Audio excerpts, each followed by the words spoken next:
আসসালামু আলাইকুম ভিউয়ার্স, রেহেনার রান্নাঘরে আপনাদেরকে স্বাগতম। আশা করি দেশ ও প্রবাসে যাই যেখানে আছেন আল্লাহর রহমতে ভালো আছেন, সুস্থ আছেন। আজকে আমি আবার একটা দারুণ মজার রেসিপি নিয়ে চলে এসেছি। আজকে আমি লাউ দিয়ে ডিম ভুনা করে দেখাবো। এখানে আমি 60টা ডিম নিয়েছি। ডিমগুলা যদি আপনি 10 মিনিট ভালো করে সিদ্ধ করে তারপরে ঠান্ডা করে ছিলেলেন তাহলে আপনার ডিমের চুচা উঠবে না এবং ডিমগুলা খুব সুন্দরভাবে ছিলা হয়ে যাবে।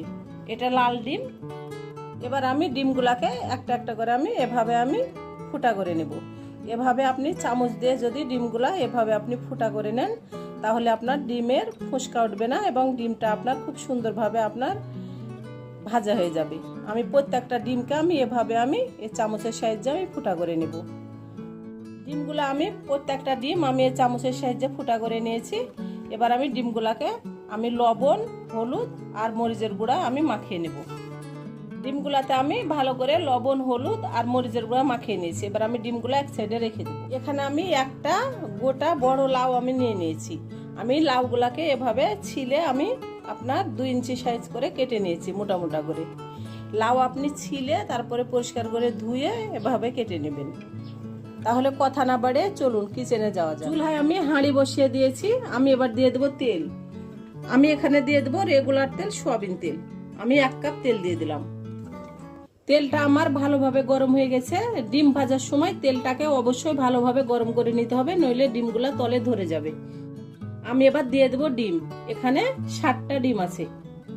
ডিমগুলাকে দিয়ে দিলাম। এবার ডিমগুলা 3 থেকে 4 মিনিট নেড়ে চেড়ে ভেজে নেব। ডিমগুলা আমার ভাজা হয়ে গেছে। এবার ডিমগুলাকে উঠিয়ে নেব। ডিমগুলো উঠিয়ে নিয়েছি। আবার ডিমগুলাকে এক সাইড রেখে দেব।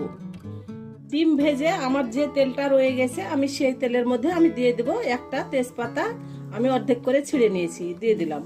দিয়ে দেবো পেঁয়াজ কুচি। এখানে 1 কাপ পেঁয়াজ কুচি আছে, দিয়ে দিলাম। পেঁয়াজগুলাকে এবার ব্রাউন কালার করে ভেজে নিব। পেঁয়াজগুলা ব্রাউন কালার করে ভেজে নিয়ে ফিরে আসছি। পেঁয়াজগুলা আমার ব্রাউন কালার হয়ে গেছে। এবার দিয়ে দেবো মশলা। দিয়ে দেবো স্বাদ অনুযায়ী লবণ। এখানে দিয়ে দেবো আদা বাটা 1 চামচ, রসুন বাটা 1 চামচ। আদা রসুনটাকে 20 থেকে 25 সেকেন্ড ভেজে নিয়ে ফিরে আসছি। আদা রসুনটা 20 থেকে 25 সেকেন্ড ভেজে নিয়েছি। এবার দিয়ে দেবো গুঁড়া মশলা। দিয়ে দেবো মরিচের গুঁড়া 1 চামচ, ধনিয়ার গুঁড়া 1 চামচ, হলুদের গুঁড়া 1/2 চামচ।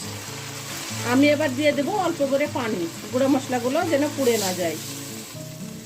এবার মশলাটাকে ভালো করে 3 থেকে 4 মিনিট কষিয়ে নিব। মশলাটাকে 3 থেকে 4 মিনিট কষিয়ে নিয়ে ফিরে আসছি। মশলাটা 3 থেকে 4 মিনিট কষিয়ে নিয়েছি। দেখুন আমার তেলটা উপরে ভেসে চলে এসেছে। গুঁড়া মশলা দেওয়ার পরে অবশ্যই হাতে সময় নিয়ে 3 থেকে 4 মিনিট মশলাটাকে কষিয়ে নেবেন। তাহলে আপনার যে কোনো রেসিপি খেতে অসম্ভব টেস্ট হবে। আপনি যতই তেল দেন, মশলা দেন, মশলা কষাবেন না, আপনার তরকারি স্বাদ আসবে না।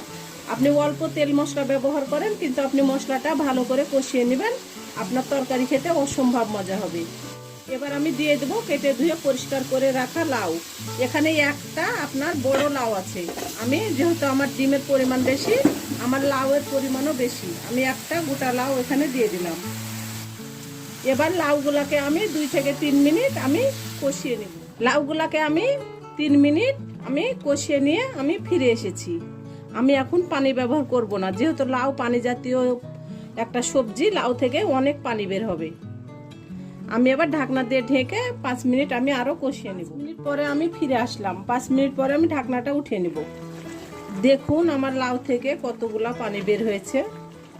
আরো ভালো করে 5 মিনিট কষিয়ে নিয়ে ফিরে আসছি ঢাকনা দিয়ে ঢেকে। 5 মিনিট পরে ঢাকনাটা উঠিয়ে নিলাম। দেখুন আমার লাউ থেকে কিভাবে পানি বের হয়েছে। লাউটা আমার প্রায় 50% সিদ্ধ হয়ে গেছে। লাউয়ে খুব অল্প মশলা ব্যবহার করতে হয়, লাউয়ে বেশি মশলা ব্যবহার করতে হয় না। লাউ আপনার অল্প মশলা ব্যবহার করলেই খেতে বেশি মজা লাগে। আপনি যত কম মশলা ব্যবহার করবেন লাউটা খেতে ততই মজা লাগবে। ভালো করে নেড়ে চেড়ে এবার ডিমগুলা দিয়ে দেব। ডিমগুলা দিয়ে দিলাম। আমার লাউয়ের পরিমাণ বেশি এবং ডিমের পরিমাণও বেশি, সেজন্য মশলাটা একটু বেশি ব্যবহার করেছি। আপনাদের যদি লাউয়ের পরিমাণ কম হয় এবং ডিমের পরিমাণটা কম হয় তাহলে আপনারা মশলার পরিমাণটাও কম দিবেন, মশলাটা জেনে বুঝে দিবেন। আমার রেসিপিগুলো যদি ভালো লাগে তাহলে আমার ভিডিওগুলো দেখার অনুরোধ রইল। ফেসবুক থেকে দেখলে অবশ্যই একটা ফলো দিয়ে দিবেন, ইউটিউব থেকে দেখলে একটা সাবস্ক্রাইব করার অনুরোধ রইল। হাতে যদি সময় থাকে লাইক শেয়ার কমেন্ট করে দিবেন। আপনাদের একটা শেয়ারে আমি অনেক দূরে এগিয়ে যেতে পারবো। আমি এবার ঝোলের জন্য পানি দিয়ে দেব। আমি যেহেতু লাউটা ঝোল করব, আমি এখানে হাফ কেজি পানি দিয়ে দিলাম। আমি এখানে আর পানি ব্যবহার করব না, এই পানিতেই আমার লাউটা সিদ্ধ হয়ে যাবে। আমার লাউটা আমি কষিয়ে সিদ্ধ করে নিয়েছি, এটা প্রায় 50% আপনার সিদ্ধ হয়ে গেছে। আমি এখানে আর পানি ব্যবহার করব না। তা আপনারা যদি এর থেকে আরো বেশি ঝোল রাখতে চান তাহলে আপনারা এখানে 1 কেজি পানি ব্যবহার করবেন। আমি এখানে দিয়ে দেব ভাজা জিরার গুঁড়া 1 চামচ। আমি এখানে দিয়ে দেব 5টা কাঁচামরিচ। এটাতে ঝাল হবে না, এটা একটা ফ্লেভার সুন্দর করবে। আমি এবার ভালো করে নেড়ে চেড়ে ঢাকনা দিয়ে ঢেকে আমি 10 মিনিট রান্না করে নেব। 10 মিনিট পরে আমি ফিরে আসছি। ঢাকনা দিয়ে আমি ঢেকে দিলাম। 10 মিনিট পরে আমি ঢাকনাটা উঠিয়ে নিলাম। আমি এইভাবে রাখবো। আপনারা চাইলে এর থেকে আরো ঝোলটা গাঢ় করে নিতে পারেন। আমি যেহেতু ডিম দিয়ে লাউয়ের ঝোল করব, আমি এভাবে রাখবো, আমি আর পানি মারবো না। এই পাতিলে আমি উঠিয়ে নিয়ে আমি আপনাদেরকে পরিবেশন করে দেখাচ্ছি। আমার পরিবেশন করা, আশা করি আমার রেসিপিটা অবশ্যই ভালো লাগবে। যদি ভালো লাগে তাহলে আমার চ্যানেলটিতে লাইক কমেন্ট শেয়ার করতে ভুলবেন না। বেশি বেশি করে সাবস্ক্রাইব করার অনুরোধ রইল। তাহলে আজকের মতো এখানে বিদায়, আবার অন্য কোনো রেসিপি নিয়ে আসবো। সবাই ভালো থাকবেন। আল্লাহ হাফেজ।